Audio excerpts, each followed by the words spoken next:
Comment করতেছেন যে হচ্ছে আমি চরিত্রহীন, আমি হচ্ছে 2টা বাচ্চা রেখে পালিয়ে গেছি। তো যারা যারা এই কমেন্টগুলো করতেছেন আশা করি ভিডিওগুলো দেখবেন, সবাই দেখে বুঝে শুনে কমেন্টগুলো করবেন। আমি আসলে 2 বাচ্চা রেখে কখনো পালাই আসি নাই। আমাদের পরিস্থিতিটা এমন হয়েছে তার সামনে দিয়ে আমি চলে আসছি আমার একটা বাচ্চা নিয়ে, দুধের বাচ্চাটা নিয়ে। আর যে বড় বাচ্চাটা আমার আয়ান বাবাকে তারা দেয়নি, সেজন্য আমি নিয়ে আসিনি, ঠিক আছে। আর আমি কখনো পরকিয়া করে পালাই যাইনি। আর আপনাদের আমি কি দোষ দিব বলেন? আপনারা তো যেটা শুনছেন সেটাই বলবেন। আমার প্রাণ প্রিয় হাজবেন্ডই সেই বলছে, আপনারা তো তারের মুখের কথা শুনে আমাকে বলছেন, আপনাদের কোনো দোষ নেই এখানে।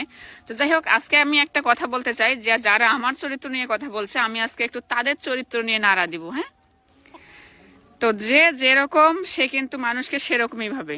আমার হাজবেন্ড যে মানিক, ওরও কিন্তু 2টা বিয়ে, ওর চরিত্র অনেক খারাপ। আমি নিজ হাতে তার 40 থেকে 50টা রিলেশন ভাঙছি। তার যে একমাত্র রাজরানী তার বোন, বউ কখনো রাজরানী হইতে পারে না, তার বোন কিন্তু তার রাজরানী। তার বোন যে রাজরানী, সে তারা কিন্তু 2জন, ওই রাজ আর হচ্ছে মুক্তা সেজুতি, 2জন মিলে কিন্তু রাজশাহীতে লেখাপড়া করতো। 2-3 বছর ওখানে লেখাপড়া করছে, 2-3 বছর তারা একসাথে হাজবেন্ড ওয়াইফ ছিল। তারপরও কলেজে যায় বলছে সে বিয়ে করে নাই, ও বিয়ে করে নাই। তো ও ওর মতো প্রেম করে বেড়াইছে, ও ওর মতো প্রেম করে বেড়াইছে। এদের চরিত্রটাই হচ্ছে এরকম। তো 2জনে কিন্তু রাজশাহীতে আবার ছেলে মেয়ে নিয়ে ধরাও খাইছে, ওখানে আবার জরিমানাও দিয়ে আসছে, ঠিক আছে। তো